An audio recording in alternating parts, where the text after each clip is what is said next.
greatest love that anyone could ever know. It overcame the cross and grave to find my soul. Until I see you face to face, and grace amazing takes me home. I'll trust in you.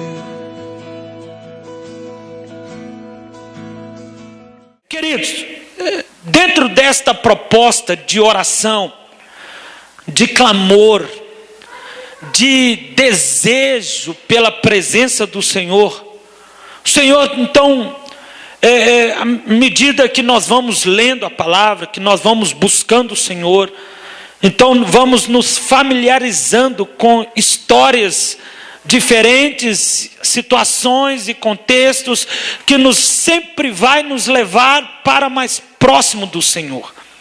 Quanto mais nós lemos a palavra, quanto mais nós buscamos o Senhor, mais nós só temos que crescer diante do Senhor, mais o nosso coração se enche de temor pela palavra do Senhor, pela presença do Senhor, pela graça do Senhor.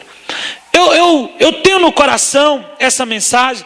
Talvez seja uma mensagem muito comentada, uma mensagem já conhecida por todos nós. Mas todavia, eu não quero falar tão somente do ato de pecado que Davi teve. Eu não quero trabalhar exaustivamente dentro do pecado que Davi cometeu, que foi o adultério com Betseba. Mas eu quero dizer a respeito do clamor que Davi fez e que não foi respondido pelo Senhor da forma como ele esperava. Do clamor, da oração, do jejum que Davi ofereceu ao Senhor em função da tua filha. E todavia ele não obteve a resposta que ele esperava.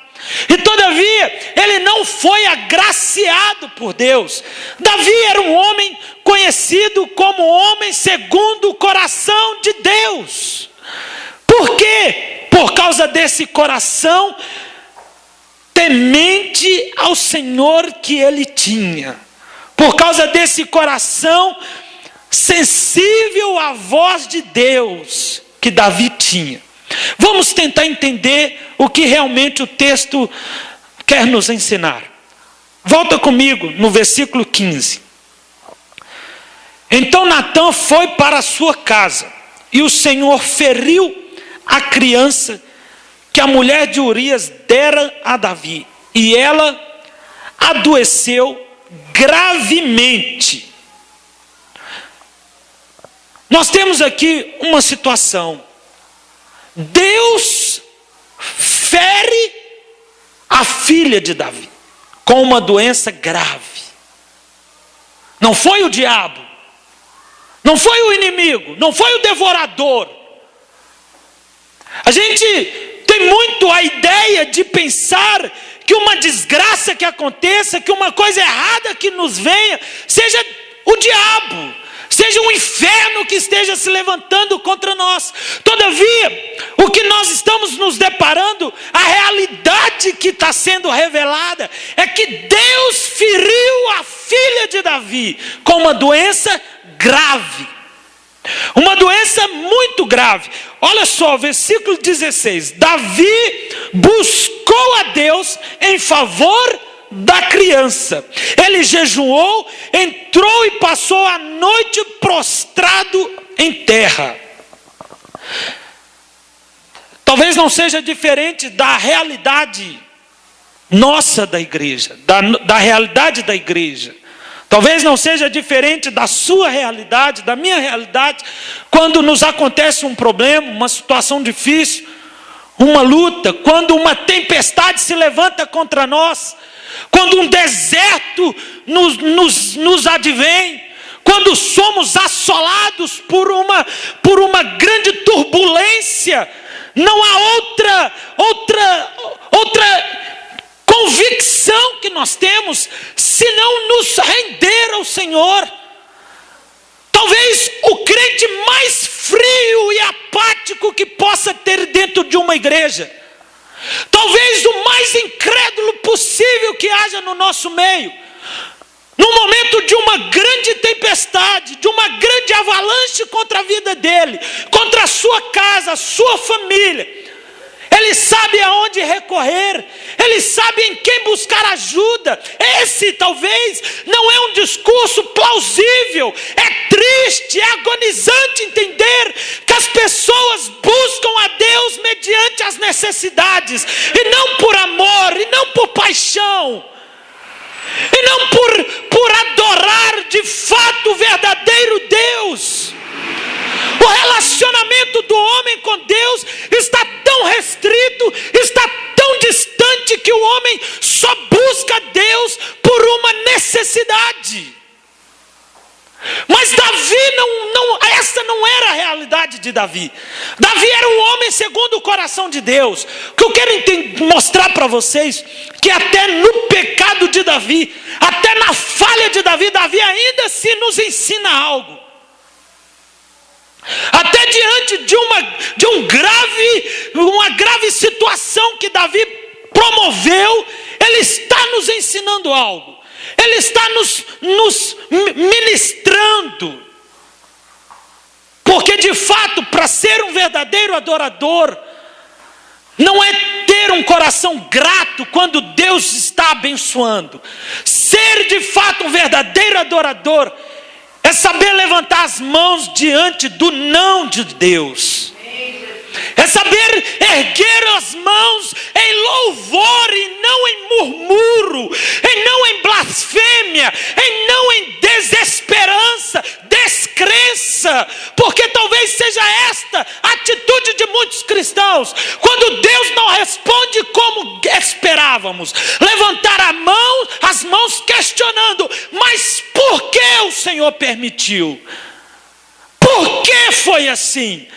Por que o Senhor não ouviu as minhas orações? Por que o Senhor não fez diferente? Eu orei, eu busquei, eu tenho sido fiel com o Senhor, e todavia eu não obtive a resposta que eu queria.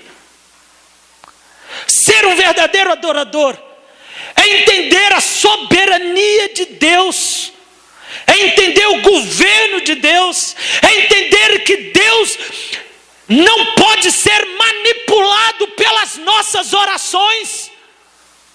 Deus não se submete a nossos caprichos. Deus não quer atender simplesmente aquilo que eu quero que Ele faça. O que Deus tem para você é o melhor dessa terra. Deus sempre, a palavra diz: eu é que sei que pensamento tem a vosso respeito. Pensamento de paz e não de mal, para te dar o fim que você deseja, o fim que você precisa. O que eu quero dizer com isso? Quero dizer que minha intenção, meu desejo, nesses últimos cultos, é fazer você entender que você precisa buscar o Senhor. É o que tem ardido no meu coração, é o que tem queimado em minha vida, é o que está me provocando todas as manhãs.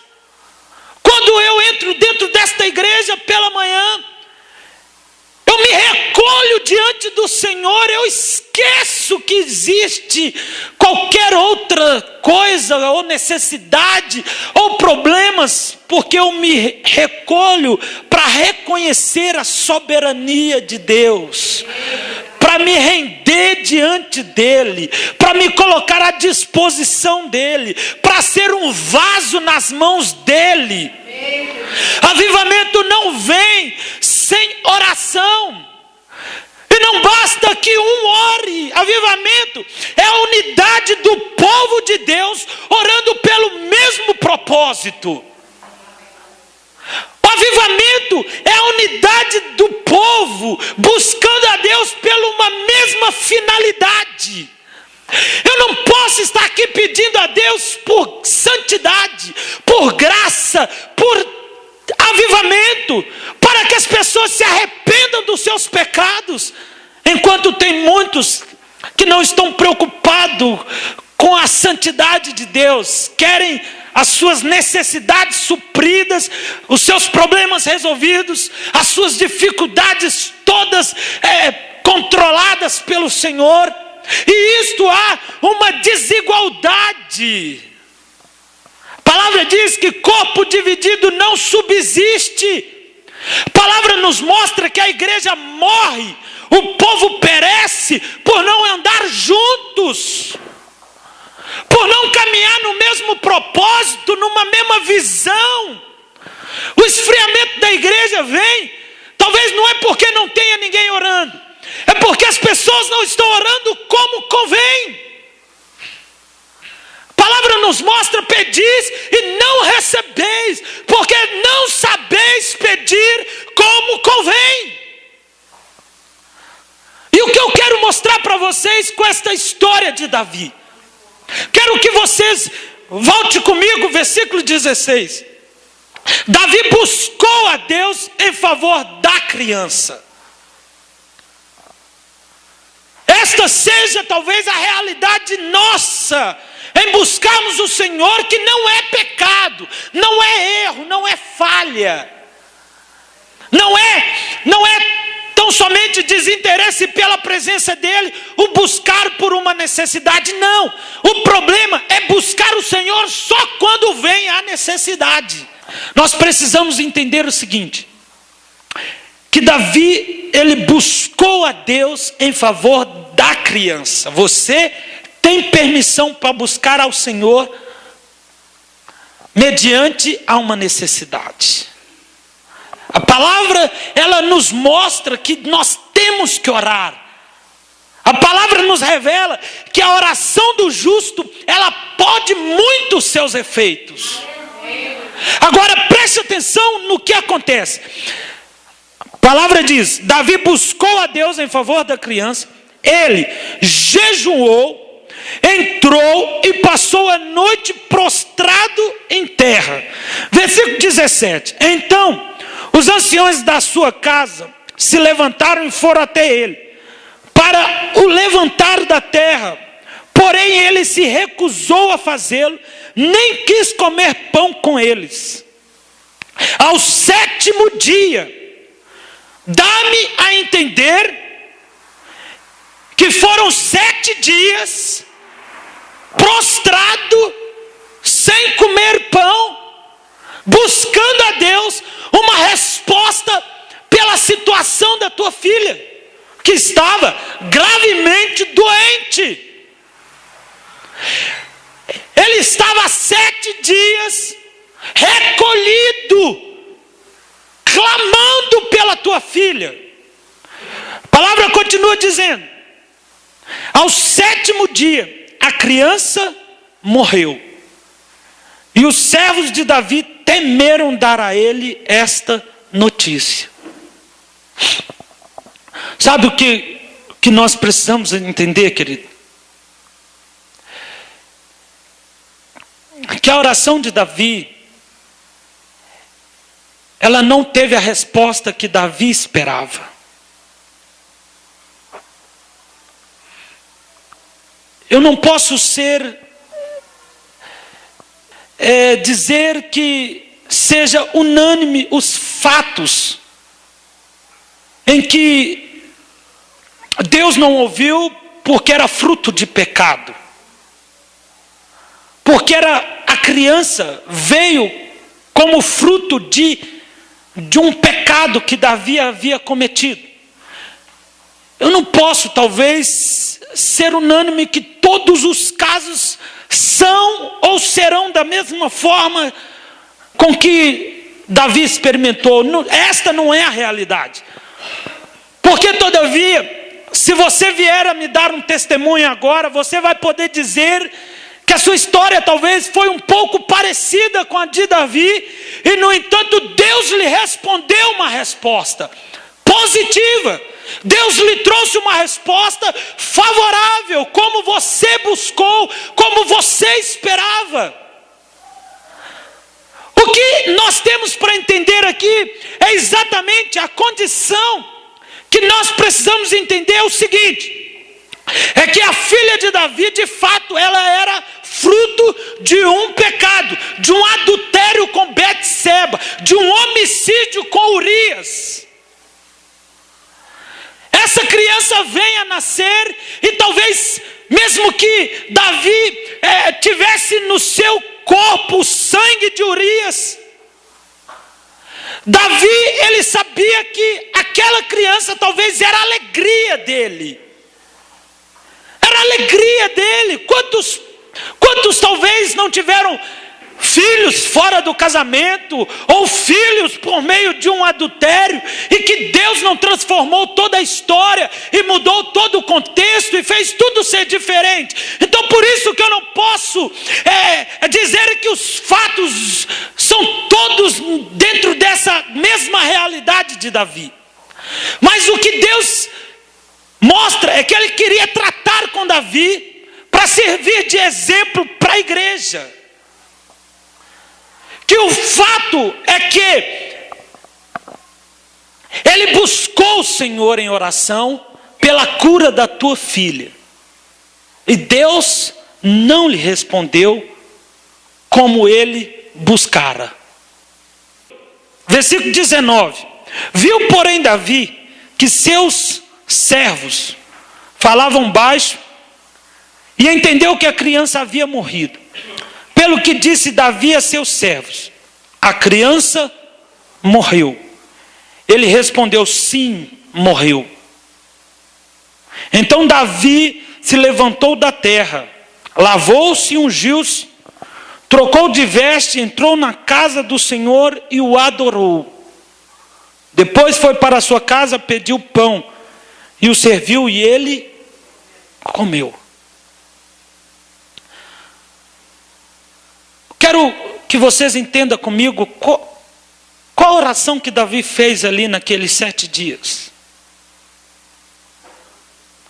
O que Davi orava a Deus ali naqueles 7 dias? Qual que era o desejo de Davi? Eu não posso imaginar outra coisa que o coração de Davi ardia pela vontade soberana de Deus. Eu não posso entender que Davi, ele só dizia uma coisa: seja feita a tua vontade, assim na terra como nos céus. Eu não posso entender outra coisa, que Davi dizia: Senhor, olha, o Senhor pode curá-la, o Senhor tem poder para curá-la, como também o Senhor tem poder para levá-la. Faça-se a tua vontade. Cumpra-se, Senhor, o teu propósito na vida desta criança, da minha filha. Eu imagino o coração de Davi, não aquele coração em que pensava só em si, na sua dor, no seu sofrimento, na sua angústia, mas ele entendia que Deus estava no controle de todas as coisas. Eu entendo que Davi, ele não batia o pé e dizia que ele só cria na cura, mas ele dizia: eu creio na soberania de Deus. Eu creio no senhorio de Cristo, que pode tanto curá-la como também matá-la, levá-la. Este talvez era o clamor de Davi, era o que era revelado pela alma de Davi. Porque talvez eu possa estar enganado, mas eu acredito que quando Davi chega nesse ponto, talvez ele já tivesse escrito que ainda que eu ande pelo vale da sombra da morte, eu não temerei mal algum, porque tu, Senhor, estás comigo. Eu imagino que Davi, nesse momento de oração, nesses 7 dias de jejum, ele talvez dizia salmos a Deus. Talvez ele orava em salmos ao Senhor, o adorando, o cultuando pela sua santidade. É bom nós entendermos que antes que a filha de Davi viesse a estar enferma gravemente, com a intenção de Deus a levá-la, Deus leva Natã até Davi para confrontá-lo. O que eu quero dizer isso? Quero dizer que Deus já preparara Davi. A palavra diz que Deus não fará coisa alguma sem antes revelar aos seus profetas. Olha comigo, capítulo 12, versículo 1. O Senhor enviou Natã a Davi. Chegando ele a Davi, disse-lhe: havia numa cidade 2 homens, um rico e outro pobre. O rico tinha muitíssimas ovelhas e vacas, mas o pobre não tinha coisa nenhuma senão uma pequena cordeira que comprara e criara.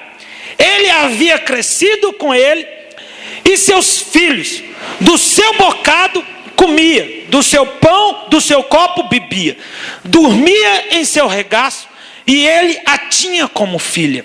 Vindo um viajante ao homem rico, deixou este de tomar suas ovelhas e das suas vacas para guisar para o viajante que viera a ele. Tomou assim a cordeira do homem pobre e a preparou para o homem que chegara. Então o furor de Davi se acendeu grandemente contra aquele homem. E ele disse a Natã: vive o Senhor, que digno de morte é o homem que fez isso. Pela cordeira restituirá quadruplicado, porque fez tal coisa e não se compadeceu. Então disse Natã a Davi: tu és este homem. Assim diz o Senhor Deus de Israel: eu te ungi rei sobre Israel, te livrei das mãos de Saul, dei a ti a casa e as mulheres de teu Senhor, e também te dei a casa de Israel e de Judá. Se isto fosse pouco, te acrescentaria tais e tais coisas. Por que, pois, desprezastes a palavra do Senhor, fazendo o mal diante dos seus olhos? A Urias o Heteu feristes com a espada dos filhos de Amon, e tomastes a mulher que era dele. Olha para mim aqui, querido. Isso me traz no coração uma compreensão de que Deus preparara Davi para aquilo que ele passaria a respeito da sua filha. Deus preparara Davi.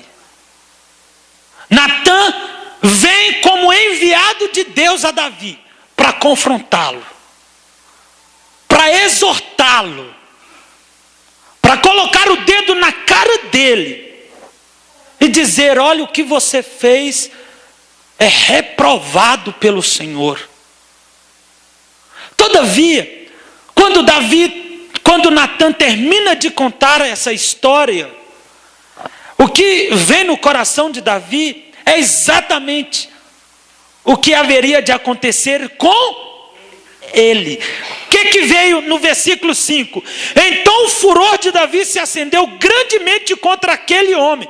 E ele disse a Natã: vive o Senhor, que digno de morte é o homem que fez isso. Ou seja, Davi assinou a própria sentença nesse momento. O que Davi fez foi assumir a si mesmo a própria responsabilidade do pecado que ele havia cometido. Digno de morte é esse homem. E é exatamente o que Deus faz com ele há 7 dias depois, tirando dele um pedaço dele, que era a tua própria filha. Isso é muito sério, querido. Mas eu quero te dizer uma coisa. Sabe por que nós não vemos aqui uma murmuração de Davi? Sabe por que nós não vemos aqui Davi se blasfemando? Sabe por que a gente não vê aqui Davi questionando a Deus? Por que o Senhor fez isso? Por que o Senhor permitiu que isso acontecesse? Porque ele tinha um coração temente ao Senhor. mesmo que ele havia matado Urias, mesmo que ele tivesse tomado a esposa de Urias por sua mulher, ele era um homem temente ao Senhor. Ele era de fato um verdadeiro adorador. Ele era um homem segundo o coração de Deus. Ele sabia que Deus era soberano. Ele sabia que Deus estava no controle de todas as coisas. Ele sabia que se aquela criança realmente tivesse que morrer, talvez fosse a mão de Deus sobre a vida dele. Ele entendia que Deus é aquele que exalta, mas é também aquele que abate. Ele entendia que Deus é digno, que Deus ele tem poder para tirar a vida como a dá-la. O que Davi está revelando é exatamente o que havia no coração dele. A oração de Davi não era uma oração a favor somente dele. Eu imagino que Davi naquele momento, ele teve no seu coração um grande arrependimento.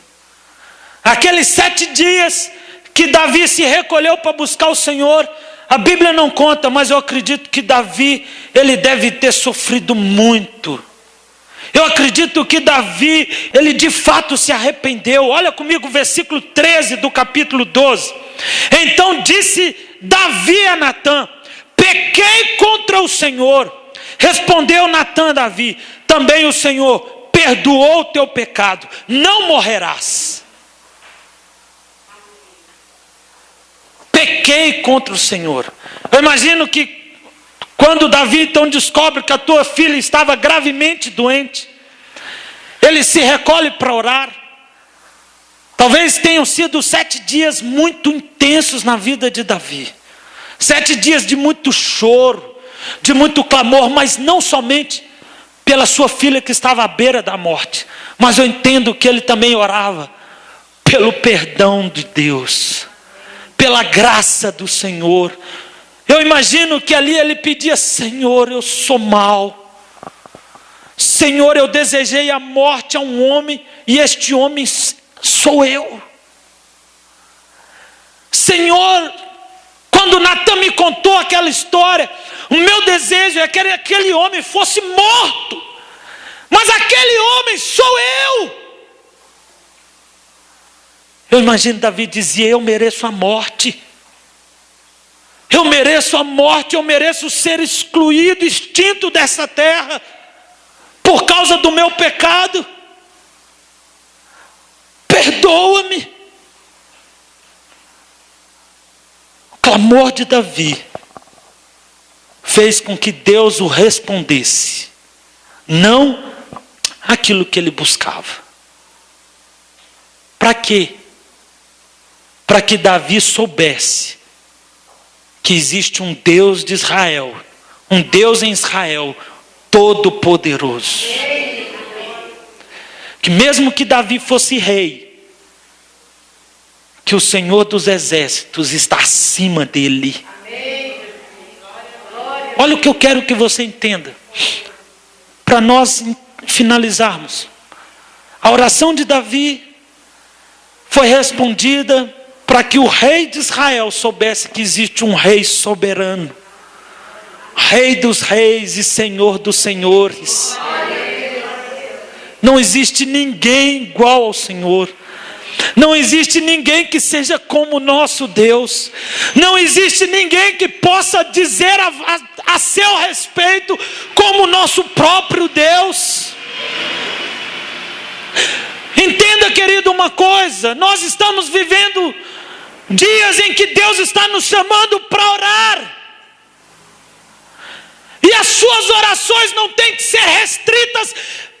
As suas orações não têm que ser egoístas. As suas orações não podem ser egocêntricas.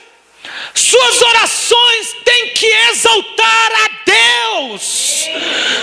Você só poderá ser respondido por uma oração que exalte a Deus, por uma oração que eleve a Deus no lugar em que Ele está, que é assentado sobre um alto e sublime trono. A palavra diz que ele tem os seus pés sobre a terra. Pedis e não recebeis, porque vocês não sabem pedir como convém. A igreja é gananciosa, é orgulhosa. A igreja é egoísta. Se a gente pede e Deus não responde, a gente faz bico para Deus. A gente se afasta de Deus. A gente desvia, fala, não vou mais para a igreja. Não quero saber mais. Como se Deus estivesse um pouco preocupado com a sua tristeza. Como se isso comovesse o coração de Deus. Como se isso... Não! Deus é soberano. Muitos não estão mais na presença do Senhor, porque oraram, pediram uma resposta, e Deus não lhe deu a resposta que eles esperavam. Se decepcionaram com Deus. Mas Deus não é soberano? E por que não fez? Deus não é poderoso? E por que não fez? Deus não tem o controle de todas as coisas? Por que não fez? Este é o problema. Ele não fez porque Ele é Deus. Ele não fez porque Ele é Deus.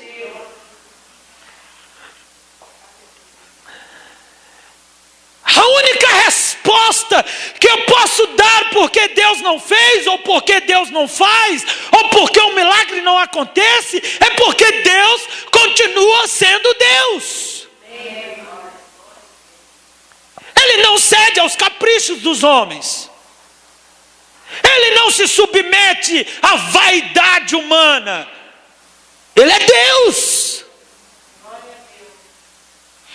Olha comigo o versículo 20. Então Davi se levantou da terra, lavou-se, ungiu-se, trocou de vestes, entrou na casa do Senhor e o adorou.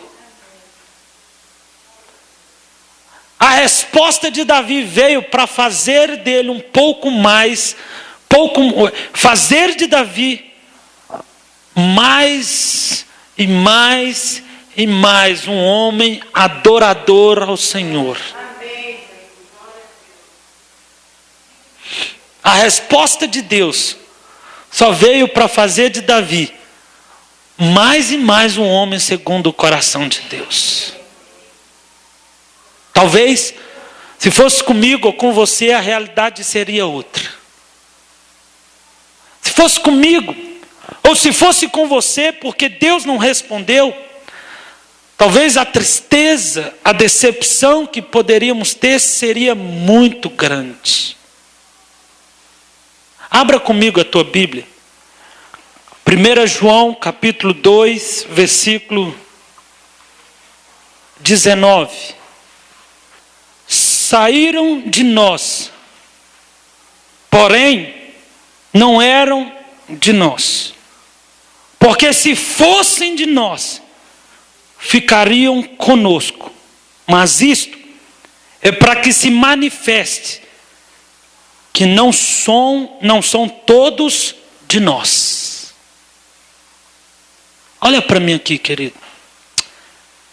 Esse versículo talvez é um versículo que nos deixa com uma angústia talvez muito grande. Porque o que Deus está nos mostrando, preste atenção, é algo muito importante. Não perca esse momento. A palavra quer nos alertar para o seguinte: muitas pessoas vêm para a igreja em busca de uma bênção, em busca de uma conquista, em busca de um milagre. Talvez até começam muito bem, orando, buscando, lendo a Bíblia. Mas se as respostas não são como eles vieram para buscá-la, muitos não permanecem. Eu entendo que eles não vieram atrás de Jesus. Eu entendo que eles não estavam em busca do Salvador. Eu entendo que eles não estavam atrás da sua libertação, da sua transformação. Eu entendo que estavam atrás do abençoador. Eu entendo que eles só estavam atrás de um milagre. E isso não pode ser uma realidade na tua vida, querido. Isso não pode ser uma verdade na minha vida e na sua vida. Precisamos permanecer na presença do Senhor, tendo as respostas que temos buscado, ou não. Esperando o milagre, ou não vindo o milagre. Nós não somos servos do Senhor porque Ele tem nos dado. Somos servos do Senhor porque Ele já nos deu o teu sangue em resgate das nossas vidas. Talvez o discurso de Satanás com Deus a respeito da vida de Jó é exatamente porque Satanás disse: olha, sabe por que Jó te serve? Porque você dá tudo que ele precisa. Ele tem tudo. É por isso que ele te serve. Basta você tirar aquilo que você tem dado a ele e verá se ele não vai se levantar contra o Senhor. No final da história de Jó, ele diz: antes, eu só conhecia o Senhor de ouvir falar. Agora os meus olhos podem vê-lo. Sabe o que fez a ação de Satanás na vida de Jó? Só fez dele um homem mais próximo de Deus. Os problemas não podem nos afastar, os problemas têm que nos atrair, mesmo que Deus não nos responda como esperamos. Aleluia, Deus. Mesmo que as nossas respostas não sejam a que nós buscamos. Não se afaste. Deus não vai mudar o que Ele tem para você por causa do bico que a gente faz. Por causa da nossa chateação. Porque vamos dizer que não vamos mais para a igreja. Se fizermos isto, só vai se cumprir o que está dizendo em 1 João capítulo 2, versículo 19. A palavra então diz que se fosse dos nossos, se fossem de nós, ficaria conosco. Mas isto é para que se manifeste que não são dos nossos. Então não saia, querido, não abandone o Senhor, porque Deus não lhe respondeu como você precisava. Porque a sua atitude pode levantar uma afirmação negativa contra você mesmo, a respeito do seu relacionamento com o Senhor. Sabe o que eu quero que vocês entendam? É que vocês só precisam orar, mas deixar de lado um pouco as suas vaidades, o seu egoísmo, o seu egocêntrico, e sempre orando que seja feito a vontade do Senhor, assim na terra como nos céus. Foi a oração que Jesus nos ensinou. Foi a oração que o Senhor nos ensinou, é essa.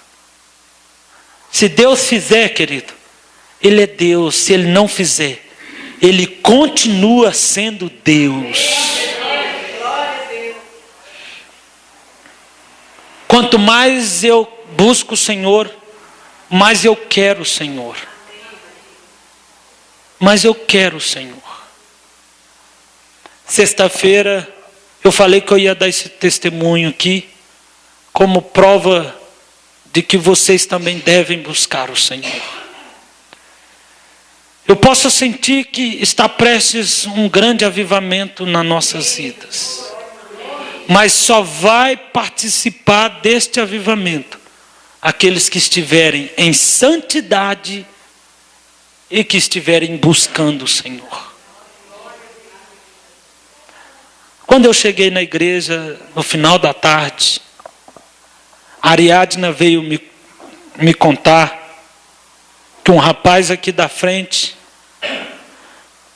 veio até ela para perguntar quem é que estava orando pela manhã na igreja.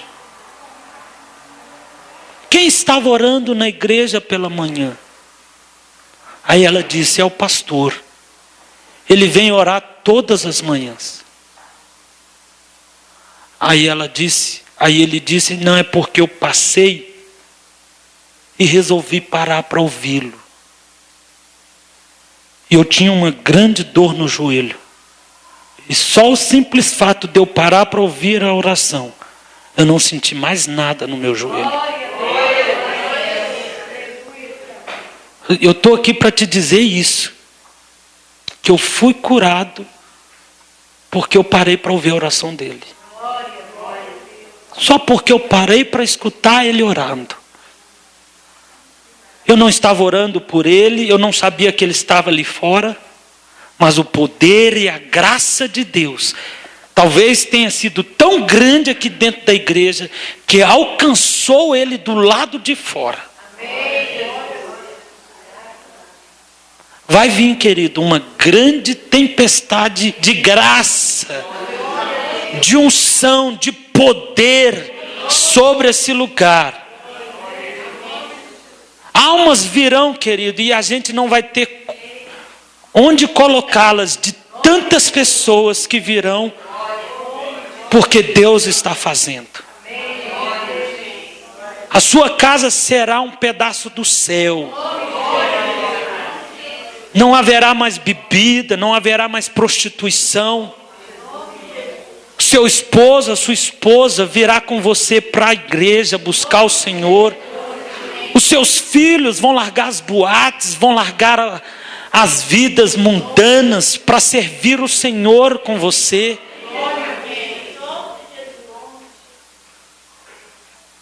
E então, nós iremos ver que o Senhor nos visitou em graça. Coloque-se de pé no seu lugar, querido.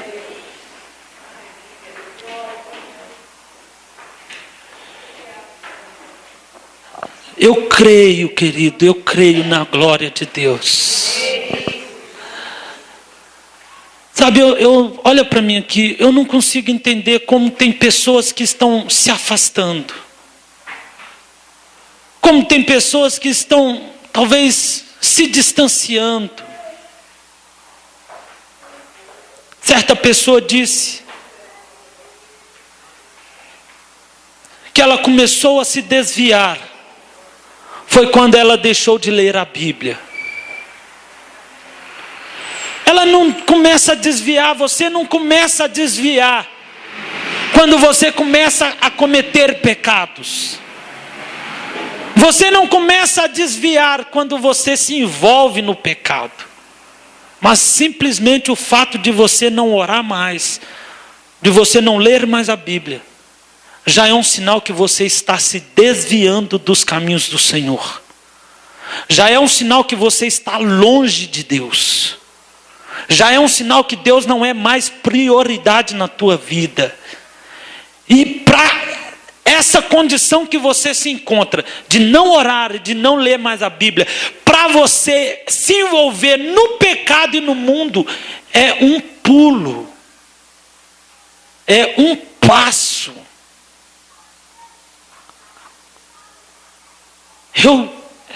Eu entendo que eu preciso de Deus mais do que nunca. Talvez eu tenha orado a Deus como muito tempo eu não orava. E talvez eu tenha escutado algo da parte de Deus em minha vida como eu nunca escutei antes. E eu sempre pedi ao Senhor, Pai, eu vou buscá-lo, mas eu quero uma resposta. Que o Senhor está nesse lugar, que o Senhor contempla a minha adoração.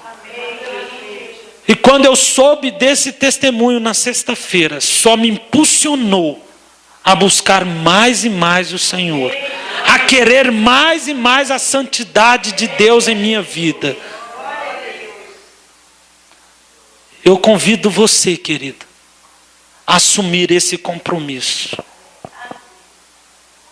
assumir esse compromisso de voltar para o Senhor, de voltar para Jesus, de dobrar os seus joelhos, de chorar na presença do Senhor. Davi era rei de Israel. Eu imagino que quando ele se dobrou, querido, diante de Deus, nesses 7 dias, ele rasgou o seu coração diante do Senhor. Quem nós somos para bater no peito e dizer que eu não preciso disso? Quem você é, querido? Qual a graça que você tem para que você se sinta tão orgulhoso para não se render diante de Deus?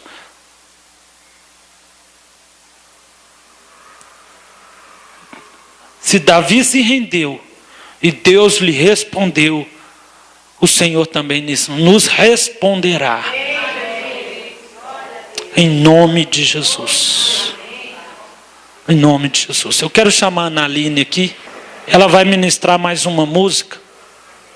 E eu gostaria que vocês fechassem os seus olhos.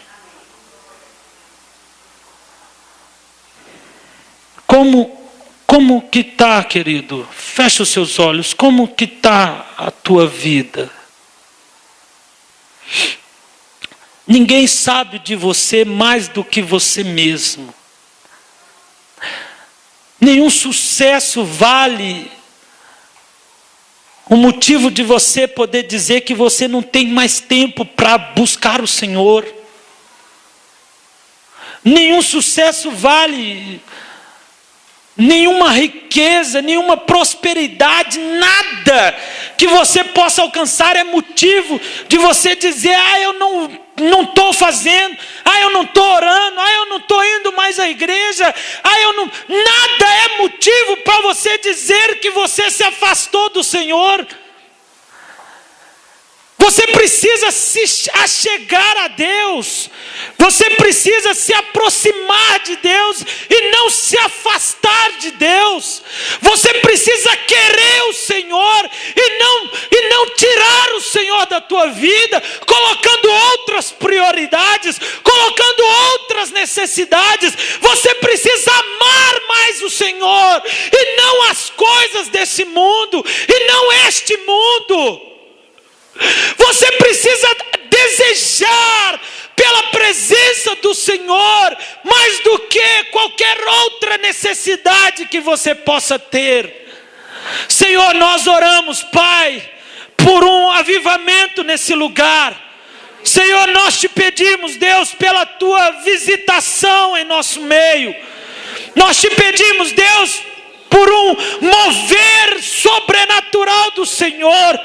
Nós te pedimos, ó Pai, por um quebrantamento sobre a tua igreja. Nós te pedimos, Deus, que o Senhor nos mostre, Pai, assim como o Senhor mostrou por meio de Natã o pecado que Davi tinha cometido, a grandeza do teu pecado. Mostra-nos, ó Pai. Mostra, Senhor, como nós estamos tão longe do Senhor, ainda que talvez pensamos que estejamos perto, ainda que venhamos a pensar que temos buscado o Senhor, revela a nossa realidade, Pai, para que nós não permanecemos mais no engano, para que não permanecemos mais na mentira, mas que venhamos a viver uma vida, ó Deus, transparente, realidade, ó Deus, seja expressa nas nossas vidas. Perdoa-nos, ó Pai, por colocar outras prioridades em nossas vidas. Perdoa-nos, ó Deus, por dar lugar a outras necessidades, por abandonar o Senhor, por abandonar manancial de águas vivas e cavar cisternas rotas que não retêm águas. Perdoa-nos, Deus, por tirarmos os olhos do Senhor, por não amarmos mais o Senhor como amávamos. Perdoa-nos pelas nossas orações egoístas, pensando somente nas nossas necessidades. Perdoa,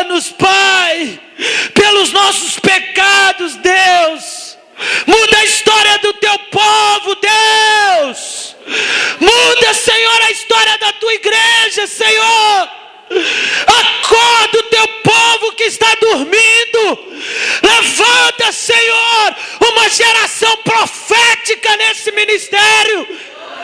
Uma geração de intercessores, de adoradores, de homens e mulheres apaixonados pelo Senhor, que estão dispostos, Senhor, tira do nosso meio esta religiosidade, estas orações, ó Pai, repetidas, sem qualquer intimidade com o Senhor. Deus, tem misericórdia, Pai, desta frieza que nós, igreja, temos experimentado.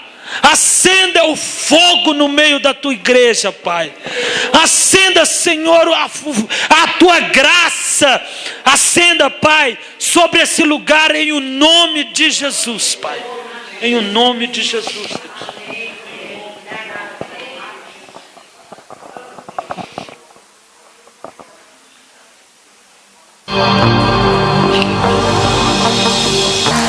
Deus, quero minha herança. Não importa quanto tempo é preciso esperar. Quero fazer como fez Caleb. Por 45 anos não deixou seu coração envelhecer. E o tempo foi passando, os combates se findando. Chegou para Josué e assim falou: me dá o que é meu. Era terra de gigantes, mas tão forte como antes. Assumiu mais um combate e tomou posse do que era seu. Aquilo que é meu, ninguém irá roubar. Agindo meu Deus, quem impedirá? Se Ele começou a boa obra em mim, Ele é fiel e vai um dia terminar. Quantos confiam no Senhor e que vão tomar posse? Deus, quero minha herança. Não importa quanto tempo é preciso esperar. Quero fazer como fez Caleb. Por 45 anos não deixou seu coração envelhecer. E o tempo foi passando, os combates se findando. Chegou para Josué e assim falou: me dá o que é meu. Era terra de gigantes, mas tão forte como antes. Assumiu mais um combate e tomou posse do que era seu. Eu tomei posse, você canta. Aquilo que é meu, ninguém irá roubar. Agindo meu Deus, quem impedirá?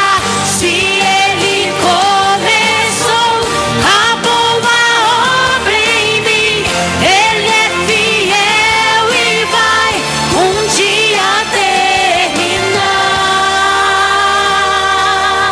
Então glorifica nessa noite, recebe de Deus.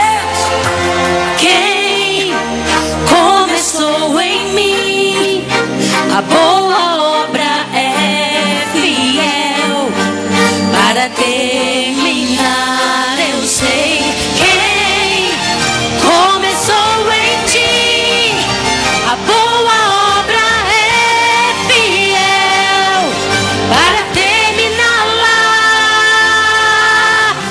Aquilo que é meu, ninguém irá roubar. Agindo meu Deus, quem impedirá?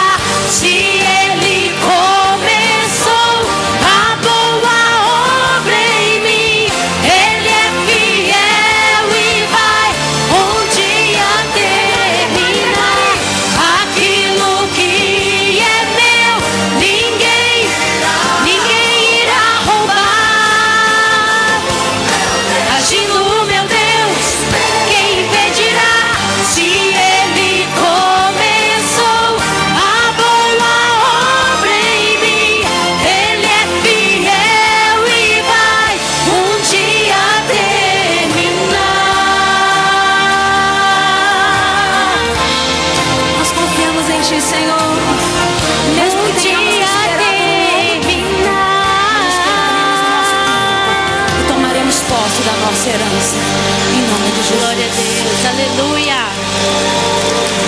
Aleluia.